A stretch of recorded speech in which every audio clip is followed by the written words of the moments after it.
Good morning students. जैसा कि आप सभी जानते हैं कि हमने अपनी लास्ट क्लास में डिटर्मिनेंट की basic properties, how to solve determinant, ये सब सीखा है। उससे रिलेटेड कुछ क्वेश्चंस किए हैं। आज की इस क्लास एक अच्छा कॉन्सेप्ट सीखा कि अगर एलिमेंट्स और उनके रेस्पेक्टिव कोफैक्टर्स का मल्टीप्लाई करके अगर ऐड करें, किसी रो के एलिमेंट्स और उनके रेस्पेक्टिव कोफैक्टर्स का मल्टीप्लाई करके उनका अगर ऐड करें तो वो भी डिटर्मिनेंट होता है। उसको सोल्व करने का हमने एक एग्जांपल भी आई थिंक लेके सोल्व किया था। आज की इस क्लास में हम एक बार उसी बात को रिवाइज करते हैं, देन आगे प्रोसीड करते हैं। ओके स्टूडेंट, तो हमने लास्ट क्लास में क्या सीखा कि अगर ए हमारे पास कोई मैट्रिक्स है जिसका ऑर्डर 3 क्रॉस 3 है, let us consider we have a matrix of order 3 cross 3, have entries like a11, a12, a13, a21, a22, a23. In the same way a31, a32, a33. Okay student, this is the matrix of order 3 cross 3. अगर student इस matrix का element किसी particular रो हो या फिर particular column हो, उसके elements को उनके कोरस्पॉन्डिंग कोफैक्टर्स से मल्टीप्लाई करके ऐड करें तो वो किसकी वैल्यू होती है? डिटर्मिनेंट की। तो हमने कल बताया कि डिटर्मिनेंट को कुछ इस तरीके से भी डिनोट करते हैं, या फिर इस तरीके से भी डिनोट करते हैं, या फिर इस तरीके से भी। तीनों सिंबल होते हैं डिटर्मिनेंट को सोल्व करने के।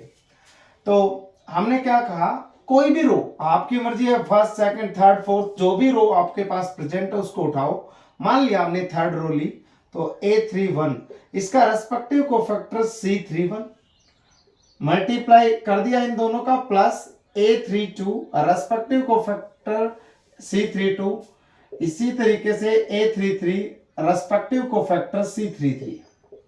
अगर इनको ऐड करते हैं तो ये किसकी वैल्यू होती है? डिटर्मिनेंट की। कोई भी रो ले सकते हैं या फिर आप कोई भी कॉलम ले सकते हैं। सेम तरीके से हम ये भी लिख सकते हैं, किसी कॉलम के रेस्पेक्ट में अगर ये रिजल्ट लिखना चाहें कि डिटर्मिनेंट को कैसे सोल्व करें। लेट अस कंसीडर हमने कॉलम सेकंड लिया, लाइक A12 को मल्टीप्लाई किया C12 denotes the cofactor of element A12. Got it point? Okay student, same in the same way A22 corresponding cofactor is C22 plus A12 A22 and A32 multiplied by cofactor C32। ये भी हमारे पास इस matrix के determinant की value होगी। Okay student, अब यहां से एक रिजल्ट मिलता है कि अगर ऐसा कर रहे हैं तो हमें डिटर्मिनेंट मिल रहा है, लेकिन अगर मैं एलिमेंट तो किसी एक रो के लूं, लेकिन जो कोफैक्टर है वो किसी दूसरी रो के लूं, लेने के बाद उनका मल्टीप्लाई करें और ऐड करें तो रिजल्ट क्या मिलेगा? मतलब हम कहने की बात यह है, अगर किसी रो के एलिमेंट को किसी दूसरी रो के कोफैक्टर्स के साथ मल्टीप्लाई करके ऐड करें तो क्या मिलेगा?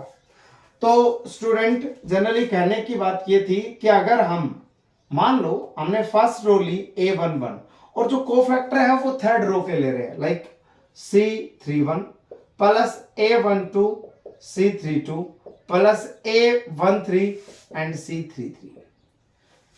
ये एलिमेंट्स हैं वो रो फर्स्ट के हैं, कोफैक्टर हैं वो रो थर्ड के हैं। अगर इन सभी का ऐड करते हैं स्टूडेंट तो ये रिजल्ट हमेशा क्या मिलता है आपको? जीरो। अब आप लोग कहेंगे सर ये प्रूफ करके दिखाओ जीरो कैसे होता है। ये जरूरी नहीं है यही जीरो, और भी जीरो होंगे।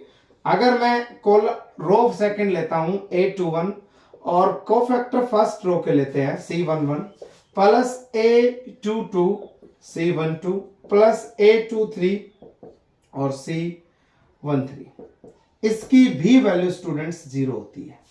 हम किसी एक रिजल्ट को, पर्टिकुलर रिजल्ट को उठाते हैं, उसको प्रूफ करने की कोशिश करते हैं।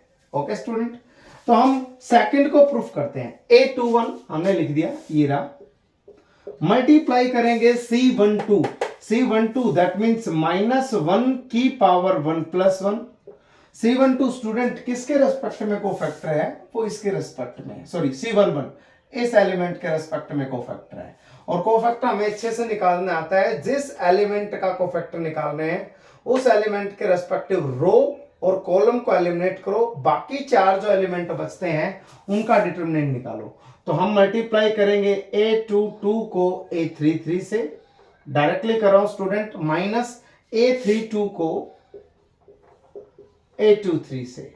ओके स्टूडेंट, प्लस अब हमने लिया A22, मल्टीप्लाई करेंगे इनके रेस्पेक्टिव C12, मतलब इस एलिमेंट के कोफैक्टर से मल्टीप्लाई करेंगे। अब इसके रेस्पेक्ट में ये कॉलम और ये रो खत्म, इसको इससे मल्टीप्लाई करेंगे, हमें मिलेगा A21 multiply by A33 minus A31 multiply by A23. In the same way plus A23. Sorry student, cofactor के लिए हमें A22 ठीक है, एक -1 की पावर, ये किस एलिमेंट के रेस्पेक्ट में हम कर रहे हैं, A12, दैट मीन्स 1 + 2 पावर में और लिखा जाएगा -1 के पावर। सेम तरीके से -1 की पावर, अब हमें जो कोफैक्टर लेना है वो लेना है C13 दैट मीन्स 1 + 3, और इसका रेस्पेक्टिव कोफैक्टर A13 का रेस्पेक्टिव कोफैक्टर इस कॉलम और इस रो को एलिमिनेट करते हैं, इसको इससे मल्टीप्लाई, दैट मीन्स A21 को मल्टीप्लाई करेंगे A32 से, माइनस A31 को मल्टीप्लाई करेंगे A22 से। Got it student. अब हम चेक करते हैं इसकी वैल्यू क्या आएगी। ये वैल्यू प्लस दे रहा है, A21 को अंदर मल्टीप्लाई करेंगे तो A21 A22 A33 minus A21 A22 sorry A32 और A23 प्लस, यहां से हमें माइनस मिलेगा, इसको हम हटा रहे हैं, माइनस मिलेगा तो माइनस से मल्टीप्लाई साथ कर रहे हैं A22 से भी, तो minus of A21 A22 A33,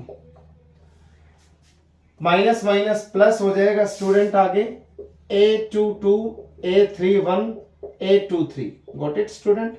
same way से यहां प्लस मिलेगा, A23 को अंदर मल्टीप्लाई करेंगे, plus A23 A21 A32 minus A23 A31 A22। Student ध्यान से देखिए कि कौन कौन सी वैल्यूज यहां पर कट रही हैं। कटने की अगर बात करें तो A22 A33 कहां प्रेजेंट, एक बार ये चेक करेंगे, A22 A33 A21 नेगेटिव का और ये पॉजिटिव, कैंसिल आउट हो गए। सेम तरीके से A21 यहां प्रेजेंट है, A32 भी यहां पर है, A23 भी, ये नेगेटिव का ये पॉजिटिव का, कैंसिल आउट, और इन सेम वे ये इससे कैंसिल आउट। तो जो वैल्यू आई इस एक्सप्रेशन की वो हमें क्या मिली, 0। तो यहां से स्टूडेंट आप एक बात हमेशा याद रखेंगे कि किसी रो के एलिमेंट्स को किसी दूसरी रो के कोफैक्टर्स के साथ मल्टीप्लाई करके अगर ऐड करते हैं तो वैल्यू क्या आती है, 0। आप हमेशा इस रिजल्ट को लिखेंगे। आप अपनी तरफ से एक नोट लिख के हिंदी इंग्लिश किसी भी लैंग्वेज में आप जैसा आपको ठीक लगे उस तरीके से लिख सकते हैं। अगर हिंदी में लिखना चाहें तो आप हिंदी में लिख सकते हैं, इंग्लिश में लिखना चाहें तो इंग्लिश में लिख सकते हैं। अगर किसी रो के एलिमेंट्स को किसी दूसरी रो के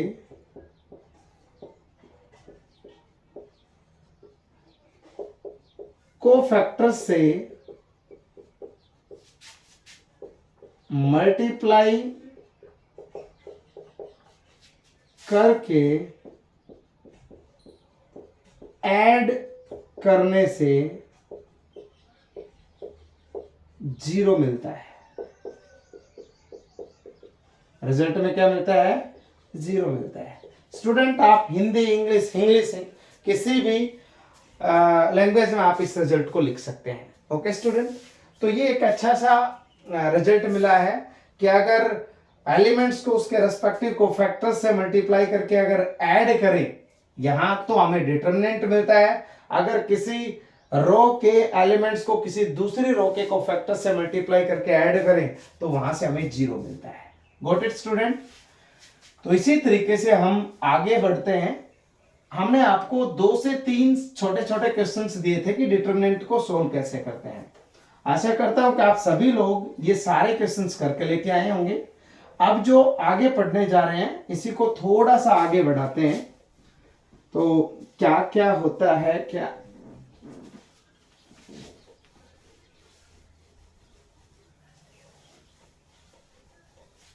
देखो स्टूडेंट, आगे क्या है, आगे एक दो हम छोटे छोटे रिजल्ट लिखते हैं। एक होता है सिंगुलर मैट्रिक्स। सिंगुलर मैट्रिक्स, वैसे तो ये मैट्रिक्स का कॉन्सेप्ट है लेकिन यहां पर बता देते हैं। अच्छा कॉन्सेप्ट, एक सिंगुलर मैट्रिक्स, एक होता है नॉन सिंगुलर मैट्रिक्स। इसी से इन्हीं रिजल्ट से आए हैं सिंगुलर मैट्रिक्स क्या होता है और नॉन सिंगुलर मैट्रिक्स क्या होता है। आप इनको समझे स्टूडेंट। सिंगुलर मैट्रिक्स उन मैट्रिक्स को बोलते हैं जिनका डिटरमिनेंट जीरो, मतलब ए अगर हमारे पास कोई भी स्क्वायर मैट्रिक्स है जिसका ऑर्डर n क्रॉस n है, अगर इस मैट्रिक्स का डिटरमिनेंट जीरो हो जाए देन हम ए मैट्रिक्स को क्या बोल देंगे, A is singular matrix. Got it, इसको हम क्या बोल देंगे, सिंगुलर मैट्रिक्स।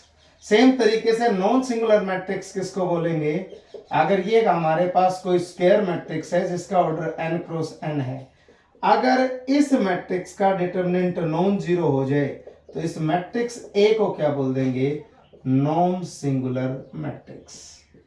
सिंपल सा है। यहां से आपसे क्वेश्चन पूछा जा सकता है कि कोई मैट्रिक्स दे दी, आपको बोल दिया ये मैट्रिक्स सिंगुलर है, और उसमें उस मैट्रिक्स में आपको कुछ साइन थीटा और कोस थीटा के टर्म्स दे दी, तो आपसे थीटा की वैल्यूज पूछ सकता है कि किन किन थीटास के लिए ये मैट्रिक्स सिंगुलर मैट्रिक्स होगी। Got it. तो हम इससे रिलेटेड भी हम कुछ एग्जांपल करेंगे। ये मैंने बीच में थोड़ा सा कॉन्सेप्ट बताया है आपको, ये आपको हमेशा याद रखना है। अब थोड़ा सा आगे बढ़ते हैं, इस रिजल्ट को आपको हमेशा याद रखना है, ठीक है। ये दोनों रिजल्ट बहुत ही इंपॉर्टेंट है, इनको याद रखना है। आगे चलते हैं। एक रिजल्ट है, रिजल्ट क्या कहता है कि अगर किसी मैट्रिक्स का हमें डिटरमिनेंट निकालना है, sorry determinant of a matrix, और उस मैट्रिक्स के कोफैक्टर्स का डिटरमिनेंट अगर निकालना हो तो उनमें रिलेशन क्या होता है। तो पहले बात तो पहले हम अच्छे से ये समझ लेते हैं किसको मैट्रिक्स बोल रहे हैं और किसको कोफैक्टर्स की मैट्रिक्स बोल रहे हैं। तो स्टूडेंट ऑलवेज रिमेंबर, अगर ए हमारे पास कोई ये मैट्रिक्स है ए आई जे जिसका ऑर्डर n क्रॉस n है, और इसके रेस्पेक्टिव हमने कोई सी मैट्रिक्स बनाई सी आई जे। गॉट इट, हमने एक मैट्रिक्स बनाई सी आई जे। सी आई जे आप अच्छे से पहचान गए होंगे, जिसका ऑर्डर n क्रॉस n ही रहेगा। सी आई जे मैट्रिक्स कैसी है, matrix of cofactors of matrix A. ये मैट्रिक्स किससे बनाई है, सी से। सी मैट्रिक्स ए मैट्रिक्स के कोफैक्टर्स की मैट्रिक्स है। ओके स्टूडेंट्स, तो इन दोनों के डिटरमिनेंट में एक छोटा सा रिलेशन होता है। वो रिलेशन होता क्या है, मैट्रिक्स का ऑर्डर अगर स्टूडेंट n क्रॉस n है तो always remember one thing, that जो कोफैक्टर्स से बनने वाली मैट्रिक्स है, लेट अस कंसीडर इसके डिटरमिनेंट को हमने डिनोट किया डिटरमिनेंट इस तरीके से, और इसके डिटरमिनेंट को हमने डिनोट किया डेल और सी यहां पर लिख दिया। इसका मीनिंग है कि इस मैट्रिक्स के कोफैक्टर्स के मैट्रिक्स का डिटरमिनेंट निकाल रहे हैं। तो जो मैट्रिक्स का डिटरमिनेंट और मैट्रिक्स के कोफैक्टर्स का डिटरमिनेंट, इन दोनों में एक रिलेशन होता है, ये आप याद रखेंगे। कोफैक्टर्स का डिटरमिनेंट होता है वो मैट्रिक्स के डिटरमिनेंट की पावर n-1। ये एक most and most important result होता है जो कि आपको हमेशा रिमेंबर होना चाहिए कि रिजल्ट क्या होता है, कैसे होता है। अच्छा, अगर आप लोग इसका प्रूफ पूछना चाहें तो आप इजीली इसको प्रूफ भी कर सकते हैं। ये प्रूफ हम बाद में करवाएंगे, अभी के लिए आपको सिर्फ इसका रिजल्ट याद रखना ये होता क्या है, ठीक है। तो हम आपको बता देते हैं, यहां पर जो n लिखा गया है वो ऑर्डर ऑफ मैट्रिक्स है। n क्या है, order of matrix.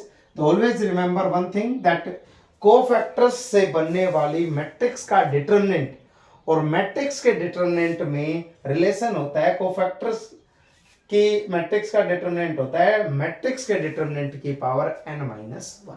Okay student, तो अगर हम इसको लिखना भी चाहें, लेट अस एक एग्जांपल के तौर पे अगर आपको फील ना आया हो तो हम मान लेते हैं कि ये मैट्रिक्स है A11 A12 A13 A21 A22 A23। Generally हम 3x3 मैट्रिक्स पे ही काम कर रहे हैं और 3x3 से ज्यादा आपके सिलेबस में है भी नहीं। ये अगर मैट्रिक्स हमारे पास 3x3 है तो आपको ये बात समझनी चाहिए कि कोफैक्टर्स की मैट्रिक्स क्या होगी।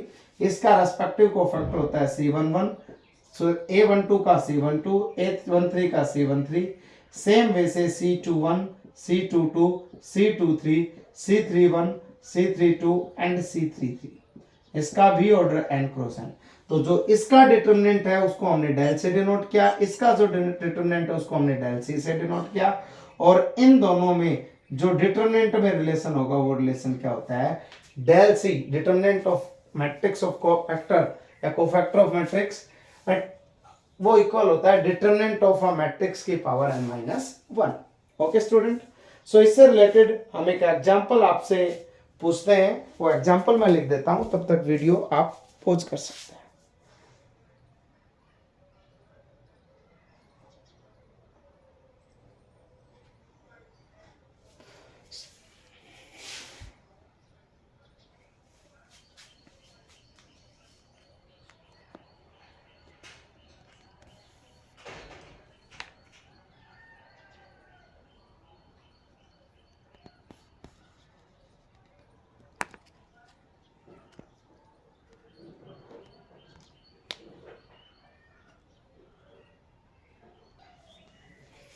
तो स्टूडेंट ये अपना क्वेश्चन है which is all about cofactors के डिटरमिनेंट के बारे में बात कर रहा है। जो डिटरमिनेंट के बारे में क्वेश्चन में क्या पूछा गया है, मैट्रिक्स दे रखी है आपको और आपको इस मैट्रिक्स के कोफैक्टर्स की मैट्रिक्स का डिटरमिनेंट निकालना है।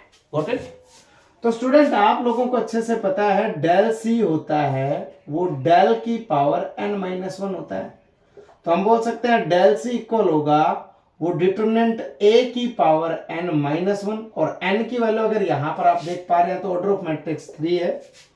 तो ये होगा, मतलब कुछ नहीं करना, उस मैट्रिक्स के डिटरमिनेंट की पावर 2 करनी है। आ जाओ, डेल सी कैसे निकालेंगे। सबसे पहले उसके लिए डिटरमिनेंट की जरूरत है।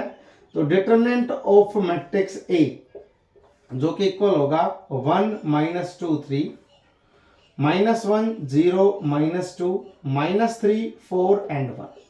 अगर इसको सोल्व करें तो 1 इंटू ये कॉलम ये रो खत्म, इनको मल्टीप्लाई किया 0, ये +8 आ जाएगा यहाँ से, माइनस माइनस +2। मैंने स्टूडेंट्स डायरेक्टली किया है -1 और प्लस माइनस का 6, यहाँ से ये मिला, प्लस का 3 मल्टीप्लाई बाई इससे ये खत्म, -4 हमें यहाँ से मिला। स्टूडेंट यहाँ से सॉल्यूशन कैलकुलेशन करने के बाद 8 और ये माइनस का 14 और ये माइनस का 12, यहाँ से हमें मिला स्टूडेंट 8 माइनस का 4 और यहाँ से माइनस का 18। ये हमारे पास है माइनस का 18, यहाँ से सॉल्यूशन आया। स्टूडेंट एक बार चेक कर लीजिएगा कि कोई मिस्टेक ना हो। इसके लिए हमने ये खत्म, प्लस का 8, ठीक है, -2 +2 हो गया, ये खत्म, -1 और यहाँ से हमें मिलेगा माइनस का 6, ओके, इससे ये खत्म और माइनस का 4 और यहाँ से 0, ठीक है।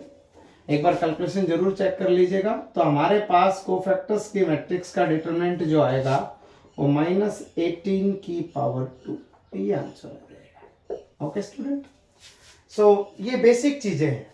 अभी इसकी कुछ प्रॉपर्टीज, इनका यूज आप लोगों ने, इनका यूज भी थोड़ा सा सीखेंगे कि क्या क्या यूज होता है क्या क्या नहीं होता।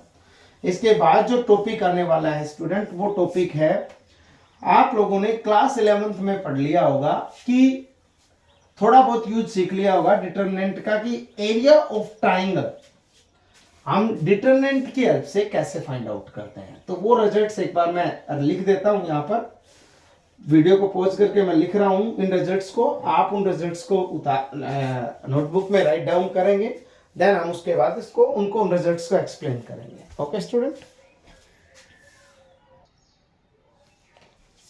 तो स्टूडेंट यहाँ पर जो यूज ऑफ डिटरमिनेंट के बारे में बात कर रहे थे, तो सबसे पहला यूज है, आप लोगों ने ये क्लास 11th में पढ़ा होगा कि एरिया ऑफ ट्राइंगल जिसके vertices x1 y1 x2 y2 and x3 y3 हो, तो उसका एरिया ऑफ ट्राइंगल कैसे निकालते हैं with the help of determinant. So basically student ये होता है 1/2 टाइम्स डिटरमिनेंट x1 y1, जितने भी ऑर्डर्ड पेयर या फिर हम बोल सकते हैं या ऑर्डर्ड पेयर x1 y1, दूसरा है x2 y2 और तीसरा है x3 y3।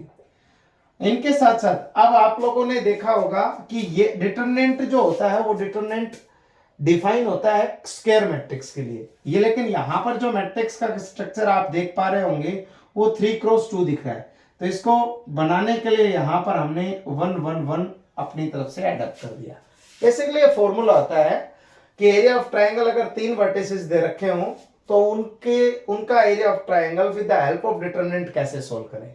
1/2 times x1 y1 x2 y2 x3 y3, और जो एक कॉलम बच गया उसमें 1 1 1 की एंट्री कर देंगे। Got it.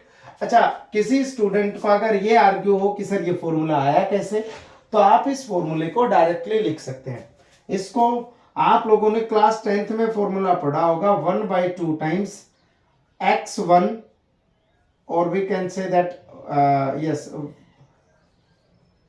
x1 into y2 minus y3 plus x2 into y3 minus y1 plus x3 into y1 minus y2। इस फॉर्मूला के हेल्प से आप इस रिजल्ट को इस फॉर्मूला के हेल्प से इजीली कैलकुलेट कर सकते हैं, इस तरीके से बना सकते हैं। अगर आप इसको सोल्व करेंगे तो यही फॉर्मूला आपको मिलेगा। तो आपको ज्यादा टेंशन ना लेके डायरेक्टली आप किसकी हेल्प से करेंगे, डिटरमिनेंट की हेल्प से इसको इजीली सोल्व कर पाएंगे। सेम तरीके से आप लोगों ने ये भी बात पढ़ी होगी कि अगर 3 वर्टिसेस दे रखे हैं तो उनको कोलिनियर कब बोलते हैं। स्टूडेंट आप लोगों को ये बात अच्छे से पता होनी चाहिए, ये क्लास 10 से सीखते आए हैं कि अगर 3 पॉइंट्स कोलिनियर हैं दैट मीन्स तीनों पॉइंट क्या है, किसी एक लाइन पर लाई कर रहे होंगे।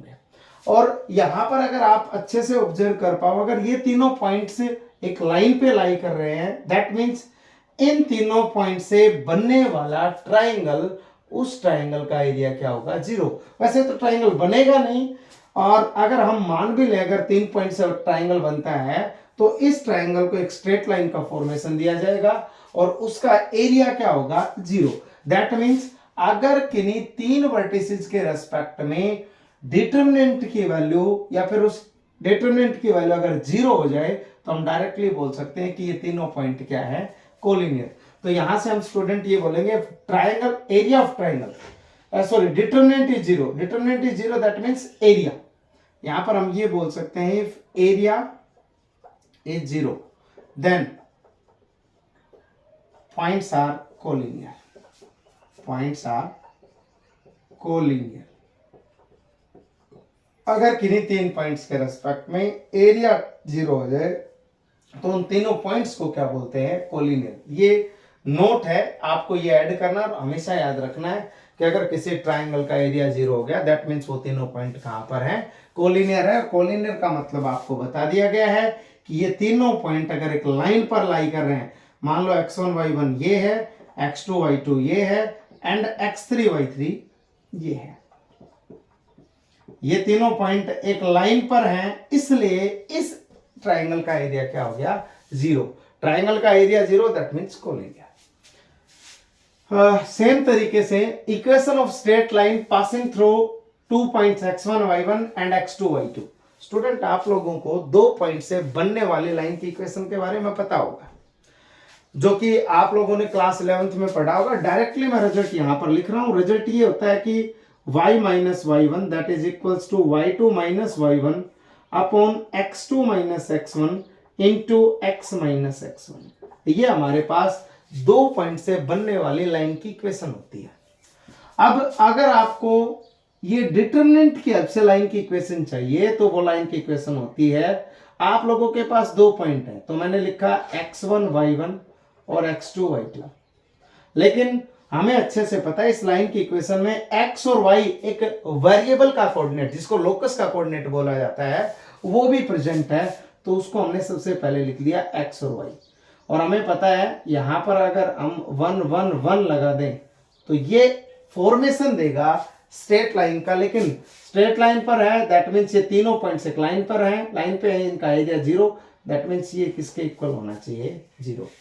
अगर x y 1 x1 y1 1 x2 y2 1 इन सब से बनने वाला डिटरमिनेंट इक्वल टू 0 आ जाए, दैट मीन्स यहां से हमें किसका फॉर्मेशन मिलेगा, एक स्ट्रेट लाइन का। एक छोटी सी बात है कि अगर एरिया 0, दैट मीन्स उन तीनों पॉइंट से बनने वाली ट्राइंगल नहीं बनेगी, उन तीनों से क्या बनेगी, एक लाइन, और लाइन का एरिया नहीं होता, हम यही मानते हैं।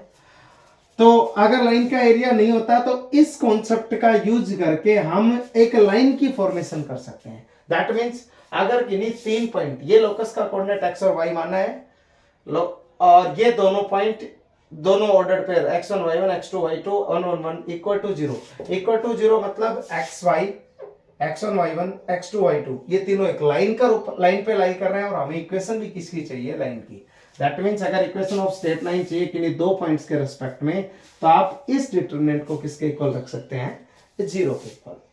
तो ये आपने तीन यूज तो ये पढ़े होंगे, उसके बाद भी कुछ यूज है आप लोगों को अच्छे से पता है कि हमने लाइन कॉन्करेंट कब होती हैं, लाइन कॉन्करेंट कब होती हैं, कि अगर तीन लाइन दे रखे हैं उनको कॉन्करेंट कब बोलते हैं, जब तीनों लाइन एक पॉइंट पे इंटरसेक्ट करें। कॉन्करेंट का मतलब यही होता है, तो वहां पर भी इसका यूज होता है। तीनों रिजल्ट ये लिखना, फोर्थ रिजल्ट मैं यहां पर लिख रहा हूं, मीनिंग क्या है ध्यान से समझना।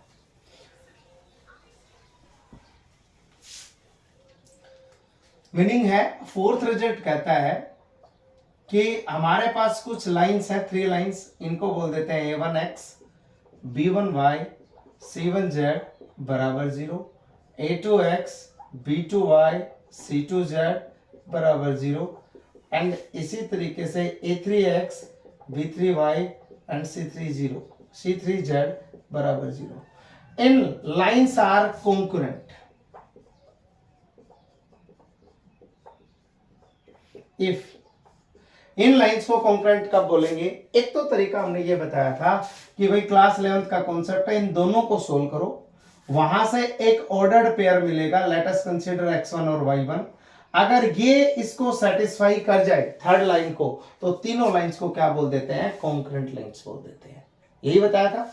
अच्छा, इसके अलावा अगर हम डिटरमिनेंट की हेल्प से इन तीनों लाइन को कॉन्करेंट प्रूव करना चाहें या हम वेरीफाई करना चाहें कि लाइन कॉन्करेंट है कि नहीं है, तो आप क्या करो कि इन लाइंस को कॉन्करेंट कब बोलेंगे, जब इन वेरिएबल्स के कोफिशिएंट से बनने वाली matrix, that means a1 b1 c1, यहां पर a1 x का कोफिशिएंट है, b1 y का, c1 z का, इसी तरीके से a2 b2 c2 a3 b3 and c3, इन तीनों लाइंस के वेरिएबल x y z के कोफिशिएंट से बनने वाला डिटरमिनेंट अगर 0 हो जाए, तो इन तीनों लाइंस को क्या बोल देंगे, कॉन्करेंट। क्या बोल देंगे, कॉन्करेंट।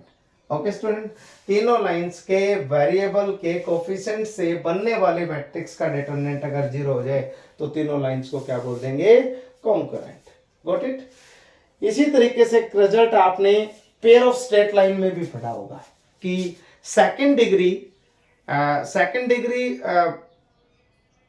डिग्री एक स्टेट एक इक्वेशन होती है हमारे पास, 2 डिग्री का पॉलिनोमियल होता है दो वेरिएबल के अंदर, ax square plus 2hxy plus by square plus 2gx plus 2fy plus equals to 0। इस second degree polynomial in two variable को पेयर ऑफ स्ट्रेट लाइन का नाम कब देते हैं, उसके लिए हमने एक कॉनिक सेक्शन में रिजल्ट पढ़ा होगा। वो रिजल्ट कुछ इस तरीके से था, abc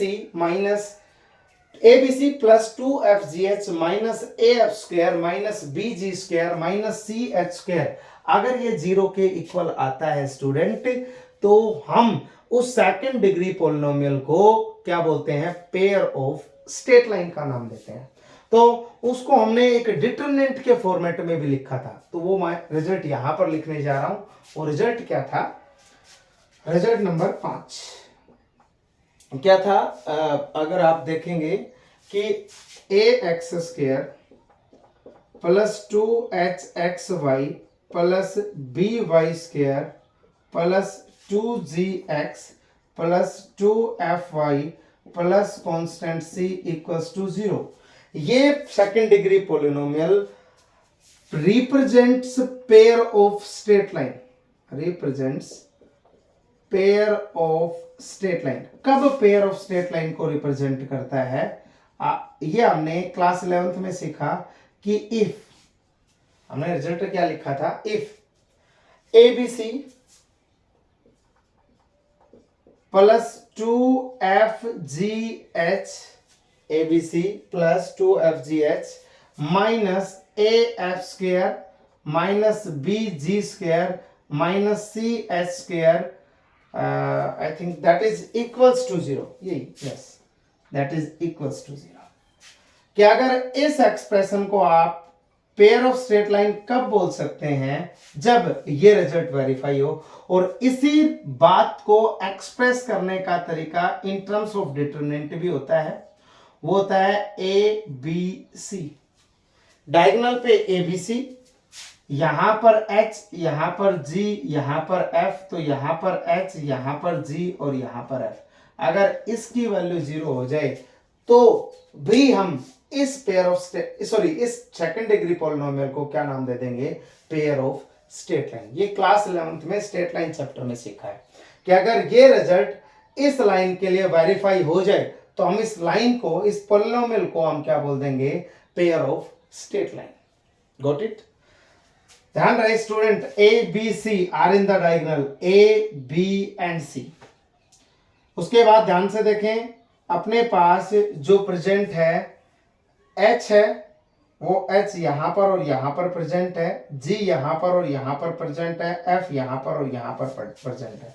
अगर आप लोग मैट्रिक्स में एक रिजल्ट पढ़ेंगे, सिमेट्रिक मैट्रिक्स होती है, जिसमें एंट्रीज कुछ इस टाइप से होती हैं कि डायगोनल से ऊपर की एंट्रीज और डायगोनल से नीचे की एंट्रीज सिमेट्रिक होती हैं।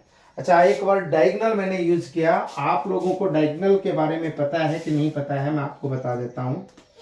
तो भाई डायगोनल एलिमेंट्स किसको बोलते हैं? डायगोनल एलिमेंट्स बोल दो, या फिर हम ये भी बोलते हैं प्रिंसिपल डायगोनल एलिमेंट किसको बोलते हैं? प्रिंसिपल डायगोनल किसको बोलते हैं?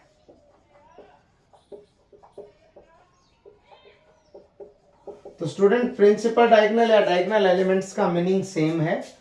इनको किसको डायगोनल एलिमेंट्स बोलते हैं? जहां पर AIJ, उन AIJ को बोलते हैं जहां पर I और J दोनों क्या हो? Equal. That means AII type के जितने भी एलिमेंट स्क्वायर मैट्रिक्स में प्रेजेंट होंगे, उन सभी को हम डायगोनल एलिमेंट्स या प्रिंसिपल डायगोनल एलिमेंट्स बोलते हैं। प्रिंसिपल डायगोनल एलिमेंट या डायगोनल एलिमेंट्स किसको बोलते हैं? जो मैट्रिक्स में I और J की वैल्यू सेम हो। अब अगर मैं आपको बोलूं कि अगर हमारे पास मान लो मैट्रिक्स है 3x3 का, A11, A12, A13, general matrix ही है, A21, A22, A23, इसी तरीके से स्टूडेंट्स, तो स्टूडेंट यहां पर अगर A31, A32 और A33 एलिमेंट्स है, जिस मैट्रिक्स का ऑर्डर है 3x3, number of rose and number of columns को रिप्रेजेंट कर रहे हैं यहां पर। तो इसमें जो प्रिंसिपल डायगोनल एलिमेंट्स बोलेंगे वो इन एलिमेंट्स को बोल देंगे, ये जो एलिमेंट्स आए वो प्रिंसिपल डायगोनल होते हैं।